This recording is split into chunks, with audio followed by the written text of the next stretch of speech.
네, 다 찾으셨으면 누가복음 1장 46절에서 55절까지의 말씀을 함께 읽도록 하겠습니다. 같이 읽습니다. 마리아가 이르되 내 영혼이 주를 찬양하며 내 마음이 하나님 내 구주를 기뻐하였음은 그의 여종의 비천함을 돌보셨음이라. 보라, 이제 후로는 만세의 날을 복이 있다 일컬으리로다.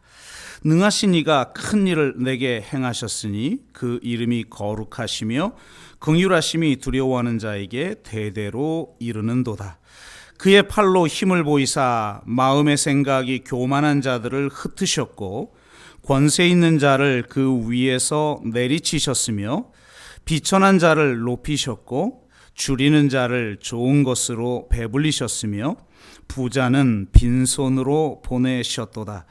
그 종 이스라엘을 도우사 긍휼히 여기시고 기억하시되 우리 조상에게 말씀하신 것과 같이 아브라함과 그 자손에게 영원히 하시리로다 하시니라. 아멘. 네.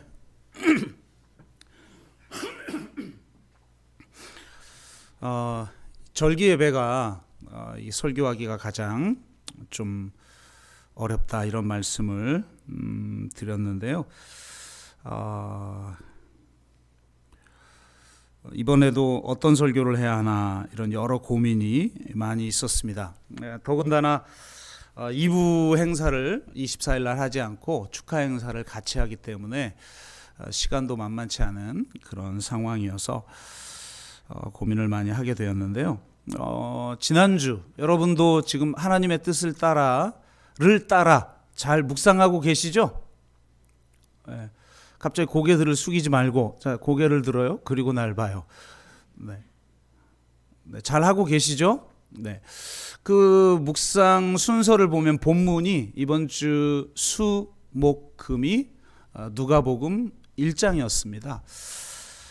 그 누가복음 1장 말씀을 묵상하면서 하나님께서 이 시대에 주는 메시지 그리고 우리 교회를 향한 메시지다라는 강한 좀 감동을 좀 받았어요.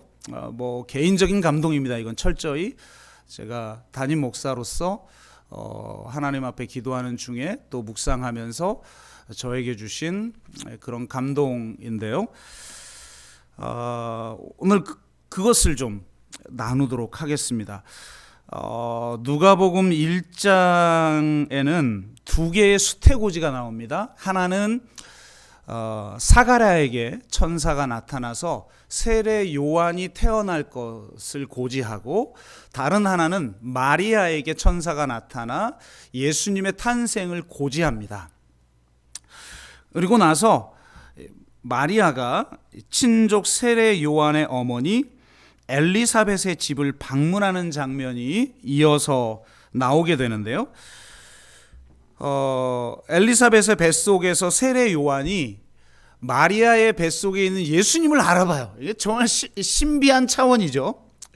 그래서 이 엘리사벳의 뱃속에서 세례 요한이 기뻐 뛰노는 거예요. 이 상황이 어떤 의미인지를 엘리사벳이 마리아에게 설명을 합니다. 그 설명을 듣고 나서 우리가 오늘 함께 읽은 그 유명한 마리아의 찬가를 마리아가 노래하게 되죠. 그래서 저는 이 두 가지, 천사가 사가랴에게 나타나서 세례 요한이 태어날 것이고 그가 무언가를 할 것이다. 그리고 마리아에게 천사가 나타나서 온 세상을 구원할 메시아가 하나님의 아들이 너에게 태어날 것이다 를 예고하자, 하나님의 아들이 이 세상을 구원한다는 것이 어떤 의미인지를 마리아는 정확하게 이해하고 이 마리아의 찬가를 통해서 그것을 표현합니다. 그래서 오늘 이 두 가지 의미가 무엇인지를 다시 한번 확인하고 이 메시지를 우리가 이 크리스마스를 맞이하여서 한번 같이 공유하기를 원합니다. 제가 수요 영성 집회 때도 이 말씀을 좀 나누었는데요. 요한의 역할이 뭐냐? 아버지와 자녀의 마음을 서로에게 돌이키는 겁니다. 사가랴가 요한에게 천사가 사가랴에게 나타나서 요한이 잉태할 걸 고지하면서 이렇게 얘기해요. 1장 15절 17절. 이는 그가 주 앞에서 큰 자가 되며 포도주나 독한 술을 마시지 아니하며 모태로부터 성령의 충만함을 받아 이스라엘 자손을 주 곧 그들의 하나님께로 많이 돌아오게 하겠음이라. 그가 또 엘리야의 심령과 능력으로 주 앞에 먼저 와서 아버지의 마음을 자식에게 주를 위하여 새로운 백성을 준비하리라. 이렇게 말합니다. 이 말씀은 이 말라기서의 말씀의 예언의 성취를 요한을 통해서 이루겠다고 천사가 고지하는 거예요. 구약 성경 마지막 책 마지막 장 마지막 구절은 이렇게 기록되어 있습니다. 보라, 여호와의 크고 두려운 날이 이르기 전에 내가 선지자 엘리야를 너희에게 보내리니 그가 아버지의 마음을 자녀에게로 돌이키게 하고 자녀들의 마음을 그들의 아버지에게로 돌이키게 하리라. 돌이키지 아니하면 두렵건대 내가 와서 저주로 그 땅을 칠까 하노라 하시니라.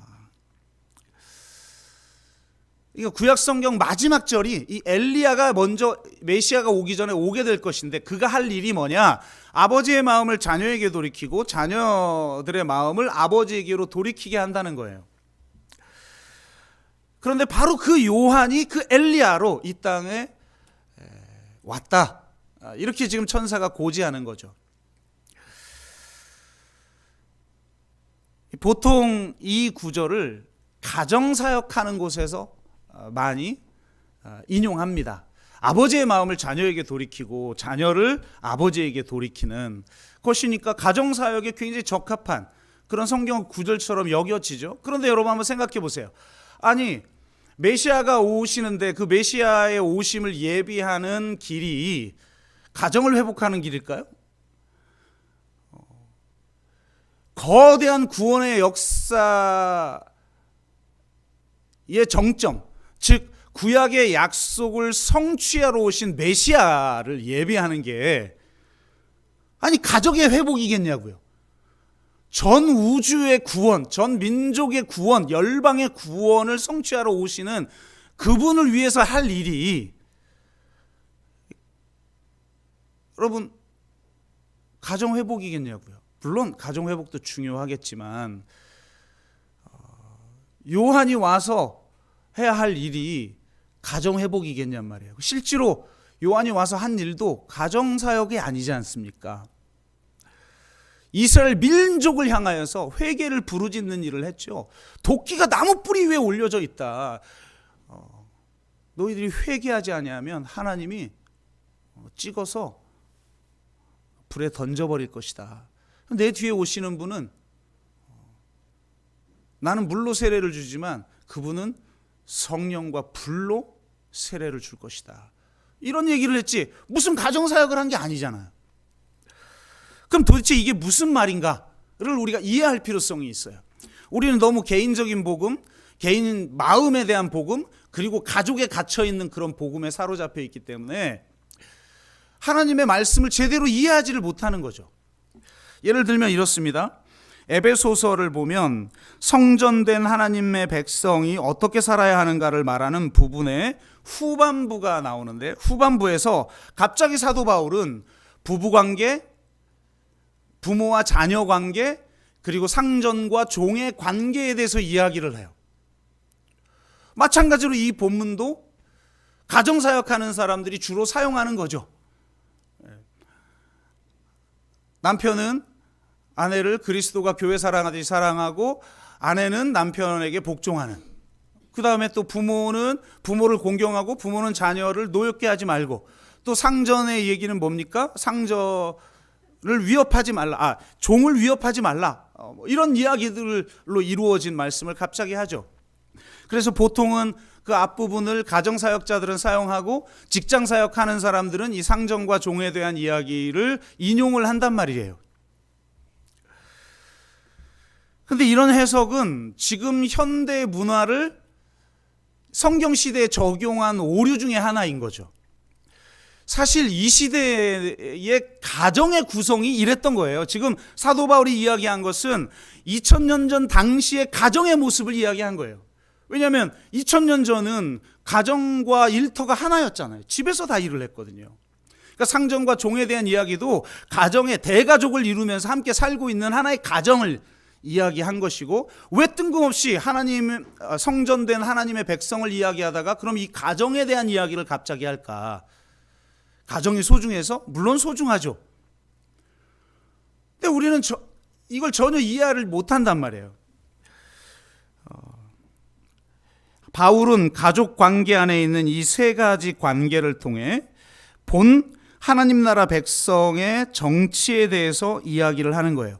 고대의 정치 사상가들은 이상적인 공동체 생활의 모델을 이야기하고 싶을 때면 언제나 가장 작은 정치 단위인 가정에 대해서 이야기를 한 거예요. 아리스토텔레스의 정치학의 한 부분을 제가 읽어드릴게요. 어떤 일이건 그에 대한 분석은, 그러니까 정치에 대한 분석은 최소 단위에서 시작되어야 하며, 가정에서 가장 1차적인 최소 단위는 주인과 종, 남편과 아내, 부모와 자식이다. 따라서 우리는 이 세 가지 관계, 즉 주종관계, 결혼관계, 그리고 부모 자식 관계의 적절한 구성과 특성을 조사해야 한다. 이렇게 이야기했어요. 이게 정치학이에요. 이게 정치학. 여러분, 지금 세상도 한 가정으로 다 풀 수 있죠. 민주주의가 뭡니까? 민주주의의 출발은 아버지의 죽음이에요. 아버지의 정점에 있는 국왕의 목을 칠 때 민주주의가 가능한 거죠. 한국 사회도 민주주의가 언제 이루어집니까? 87 이후 이루어졌지만 실질적으로 전체 국민이 민주주의라는 걸 소위 경험한 게 왕의 목을 친 거죠. 바로 탄핵이에요. 탄핵 사건. 그러니까 민주주의는 아버지 없음이에요. 아버지 없음. 그러니까 이 가정으로 한 정치를 이렇게 해석할 수 있는 거죠. 그러니까 지금 여러분 이 아리스토텔레스의 정치학이라는 책에서 이렇게 이야기한 것처럼 사도 바울은 당시에 로마 대제국이라고 하는 거대한 그 정치가 아닌 하나님의 통치를 통해서 이루어지는 하나님 나라 백성의 정치가 뭐냐, 하나님 나라는 어떠해야 하느냐를 지금 이 가정이라고 하는 모델로 이야기하고 있는 거예요. 그런데 그 가정의 모델은 당시의 정치와는 완전히 다른, 여러분 지금 2000년 이후인 지금 이 시대에 보니까 굉장히 보수적으로 보이는 거죠. 여러분 에베소서를 2000년 전에 읽었다고 한번 생각해 보세요. 그건 완전히 혁명적인 거예요. 당시의 로마 대제국 체제 자체를 부정하고 그 체제를 전복할 만한 그런 사상을 지금 사도 바울이 선포하고 있는 거란 말이에요. 그러니까 기독교가 얼마나 무서운 종교인지, 그러니까 핍박 당할 수밖에 없는 거죠. 기독교는 그런 무서운 얘기를 하고 있는 건데, 이게 그냥 소시민적인 윤리, 그냥 아주 가정사역이나 하는 그런 윤리로 지금 현대 기독교는 전락해버렸고 축소되어버렸고 왜곡돼 버린 거죠. 그러니까 하나님의 말씀을 제대로 이해할 수가 없는 거예요. 한국 기독교는. 그러니까 아버지의 마음을 자녀에게 돌이키게 하고 자녀의 마음을 아버지에게로 돌이키게 하라, 이 말은 단순히 그냥 가정을 회복해라 이런 말이 아닌 거예요. 완전히 새로운, 사도 바울이 에베소서를 통해서 선포하고 있는 하나님 나라의 모습이 뭐냐, 하나님 나라의 정치체가 뭐냐, 사회학적으로는 말하면 사회 구성체가 뭐냐, 그거를 에베소서가 선포하고 있는 것이고, 지금 엘리야가 와서 선포하고 있는 건 가정사역을 말하고 있는 게 아니라 완전히 새로운 나라, 새로운 하나님 나라 백성의 공동체의 모습을 보여주고 있는 거라는 거예요. 교회는 그렇다면 이런 모습을 보여줘야 하고, 크리스마스를 통해 예수님의 그 탄생을 예고하기 전에 그 예수님을 예비할 사람으로서 요한의 탄생을 지금 예고하고 있는데, 고지하고 있는데, 그 요한이 와서 해야 할 일이 뭐냐? 아버지의 마음을 자녀에게 돌이키게 하고 자녀의 마음을 아버지에게 돌이키게 하는 거예요. 여러분, 역사상 이렇게 가만히 보면 엄청난 갈등이라는 게 존재하는 것 같아요. 특히 현대 사회에만 봐도 그렇죠. 계급 갈등, 소위 좌와 우의 갈등 엄청나죠. 또 세대 갈등, 지금은 계급 갈등만큼 강력한 것이 세대 갈등이에요. 여러분, 민주화 세대와 산업화 세대와 민주화 세대 상극입니다. 그리고 민주화 세대와 산업화 세대를 한 축으로 새로운 진영이 형성됐죠. 그 반대편에 지금 MZ세대가 양쪽을 다 부인을 해버리고 있어요. 그래서 정치가 결국은 이 MZ세대 마음을 누가 얻느냐? 이걸로 지금 그냥 구조화되고 있죠. 또 이대남 이대녀로 상징되어지는 젠더 갈등, 이런 갈등 속에서 정말 그리스도가 임재하는 공동체가 되기 위해서 우리가 해야 할 일이 뭐냐? 아버지 세대와 이 자녀 세대가 돌이켜져야 한다. 아버지의 마음을 자녀에게 돌이키고 자녀의 마음을 아버지에게 돌이켜야 한다. 사실은 이게 쉽지 않죠. 아버지의 마음이 자녀에게 돌이켜지는 게 쉽지 않아요. 이해가 안 돼요. 저기 3, 4천 년 전에 고대 근동의 석판에도 그런 게 있대잖아요. 요즘 애들은 버릇이 없어. 4,000년 전에도. 여러분, 지금 애들 이해가 됩니까? 여러분, 어르신들, 지금 젊은이들 이해가 돼? 저도 이해가 안 되는데? 저도 이제는 꼰대 소리 들어요, 우리 애들한테. 저처럼 저처럼 열려 있다. 이것도 꼰대 마인드. 이미 꼰대죠. 안 열려 있는데 열려 있다고 착각하는 이 마인드. 도저히 애들이 이해가 안 되는 거예요. 그런데 사도 바울은 자녀를 노엽게 하지 마. 여러분, 옛날에는요, 자녀가 그 인격체도 아니었어요. 사람 숫자를 셀 때 여자하고 아이는 숫자도 세지도 않았던 시대에 자녀를 노엽게 하지 말라고 사도 바울은 선포한단 말이에요. 엘리야, 요한이 와서 해야 할 일이 뭐냐? 아버지의 마음을 자녀에게 돌이키게 하고 자녀의 마음을 아버지에게 돌이키게 하는 거예요. 여러분, 먼저 아버지들이 자녀의 마음을 돌이켜야 돼요. 품어야 돼요. 그들이 뭐 때문에 분노하고 있는지, 왜 노여워하고 있는지. 여러분, 이걸 이해하고 내가 인정하고 그걸 수용한다는 건 자기를 십자가에 못 박지 않으면 안 되는 일이에요. 그런데 역으로 젊은이들은 지금 어른 세대와 더 나이 든 세대 놀리잖아요. 요즘 어르신들을 젊은이들이 뭐라고 부르는지 알아요? 틀딱. 뭔 뜻인지는 알아요? 틀니가 딱딱딱거린다 이거예요. 틀딱들 좀 꺼져줬으면 좋겠다는 거예요. 왜 우리의 시대에 과제가 있는데 당신들 산업화 세대의 그 마인드를 가지고 우리 인생을 가로막냐는 거예요. 빨리 좀 사라지라는 거예요. 근데 이제는 민주화 세대 어르신만이 아니에요. 산업화 세대 어르신들만이 아니에요. 야, 민주화 세대들 586들도 좀 사라져라. 우리의 고민은 너희들의 고민하고 다르다. 패러다임 자체가 다르다. 다르죠. 완전히 달라요. 차별금지법 하나 통과 못 시키는 그런 모습을 보면서 젊은 세대들이 꼰대 중에 꼰대로 보는 거예요. 이 민주화 세대를. 그런데 여러분, 성경은 바로 그들의 마음을 아버지에게 돌이키게 해야 된다는 거예요. 한마디로 인정하고 이해하고 존중할 수 있는 마인드로 바꿔야 된다는 거예요. 그런 일을 해야만 그리스도의 길을 예비하는 거라는 거예요. 그럼 과연 교회가 그러고 있냔 말이에요.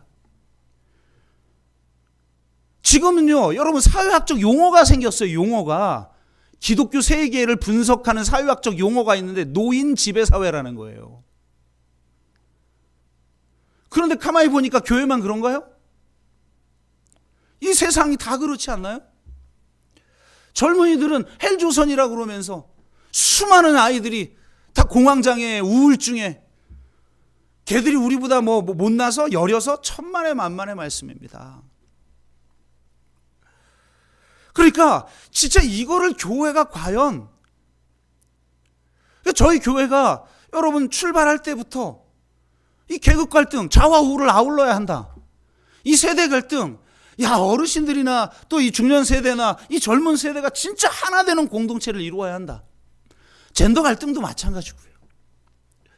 그걸 위해서 출발했는데 얼마만큼 이루었는가? 이거 정말 어려운 과제인 것 같아요. 그런데 하나님이 이 말씀을 제가 하나님의 뜻을 따라 본문에 따라 묵상을 하고 있는데 너무 마음에 확 와닿는 거예요. 이 과제를 이루기 위한 직접적인 어떤 새로운 비전이 필요하다. 이것이 저에게 지금 천사가 나타나서 사가랴에게 요한의 탄생, 그 다음에 마리아에게 예수님의 탄생을 고지하면서 하나님이 지금 한국 사회, 그리고 무엇보다도 우리 교회, 그 한국 사회를 떠나, 한국 교회를 떠나 우리 교회를 향해서 지금 고지하고 있는 메시지처럼 저에겐 여겨졌어요. 야, 정말 아버지의 마음을 자녀에게 돌이켰고 자녀의 마음을 아버지에게 돌이키는 그런 공동체를 네가 만들었느냐? 그걸 위해서 노력했지만 부족하다면 그걸 정말 실현할 수 있는 새로운 비전을 네가 마음에 품어라. 이렇게 저에게 도전하는 것처럼 여겨집니다.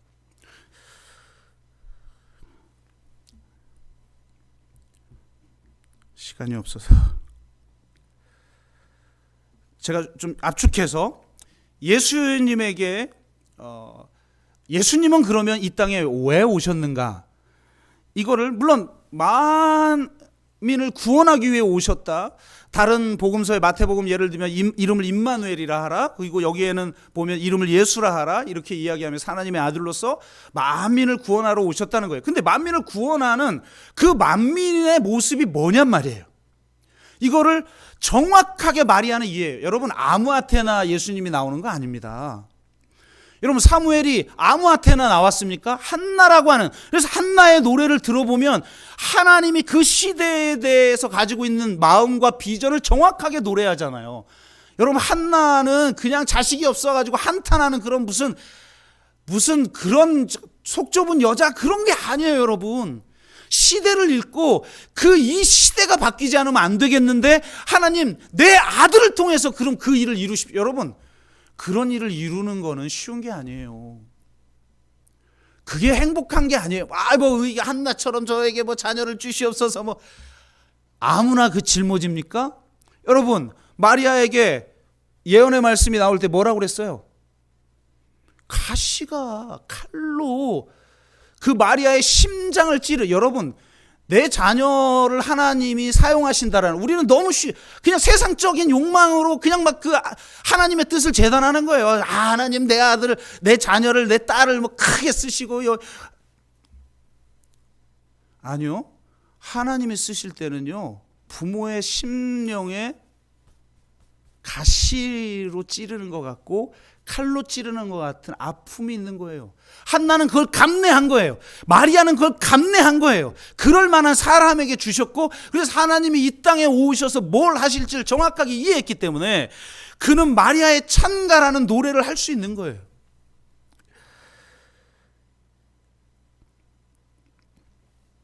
누가복음 4장에 예수님이 자신이 왜 이 땅에 오셨는지를 선포하기 위해서 인용한 이사야의 말씀과 동일한 노래를 하고 있는 거예요.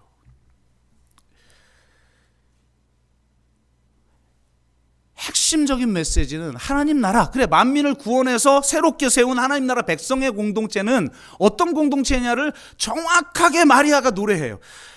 이 전체 중에 특별히 가운데 있는, 앞에는 비천한 자를 돌아본 하나님을 찬양하는 것이고, 뒤에는 하나님이 이스라엘을 긍휼히 여기시고 영원히 함께할 것이라고 선포하는 것이고, 그럼 그 하나님 나라 백성의 공동체는 어떤 성격을 가졌냐를 51절에서 53절에 선포하고 있어요. 이렇게 기록하고 있죠. 그의 팔로 힘을 모이사 마음의 생각이 교만한 자들을 흩으셨고, 권세 있는 자를 그 위에서 내리치셨으며, 비천한 자를 높이셨고, 줄이는 자를 좋은 것으로 배불리셨으며, 부자는 빈손으로 보내셨도다. 여러분, 하나님 나라가 이루어지면 이런 나라가 이루어진다는 거예요. 그런데 우리는 다 부자 되기 원하잖아요. 세상 인정받기 원하잖아요. 세상에서 명예스러운 삶을 살길 원하잖아요. 십자가 길 안 가죠. 아굴골짝 빈들에 가지 않아요. 제가 그랬잖아요. 여러분은 왜 하필이면 기독교를 믿었냐고. 불교도 있고, 이러면, 쏘리. 타종교 비하로 지금 자칫 흐를 말을 제가 할 뻔했어요. 기독교만 말합시다. 기독교는요, 여러분, 힘든 종교예요. 왜 하필 기독교를 믿었어요? 거저 구원 티켓을 주니까 천만의 만만의 말씀이에요. 진짜 기독교는 예수님이 여러분을 부르실 때 와서 죽으라고 부르시는 거예요. 내일 그 설교를 하겠지만, 자기 십자가를 지고 자기를 부인하고 나를 따르라라고 하는 종교가 기독교인데, 왜 하필 기독교를 믿었어요, 여러분은? 세상의 가치관, 요 에베소서에서 말하고 있는 가족이 그 2000년 전 당시의 가족하고 완전히 다른 가족의 비전, 새로운 나라에 대한 비전을 제시했고, 요한을 통해서 완전히 새로운 나라에 대한 비전을 제시했고, 예수 그리스도를 통해서 이루실 그 나라가 어떤 나라인지 마리아가 정확하게 보여주고 있는 거예요. 그의 나라는 정말 교만한 자를 흩어버리십니다. 권세 있는 자를 위에서 내리치셔버려요. 비천한 자를 높이시고, 줄이는 자를 좋은 것으로 배불리시고, 부자는 빈손으로 보내버리는 나라. 그런 나라입니다.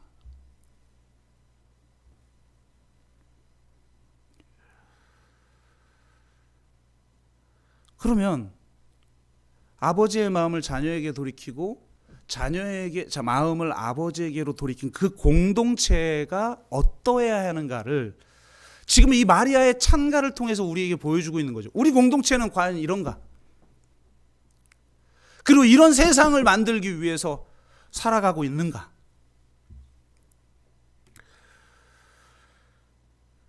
결론을 맺습니다.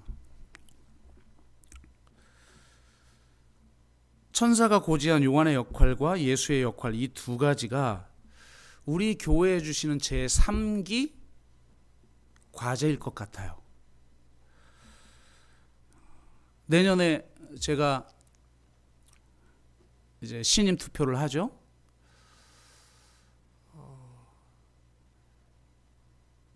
여러분이 신뢰하지 안 하면 저는 깨끗이 그냥 물러가면 됩니다. 그리고 새로운 목회자 뽑으시면 되는 그런 일인데요. 2기, 제가 두 번째 이번에 신임 투표죠.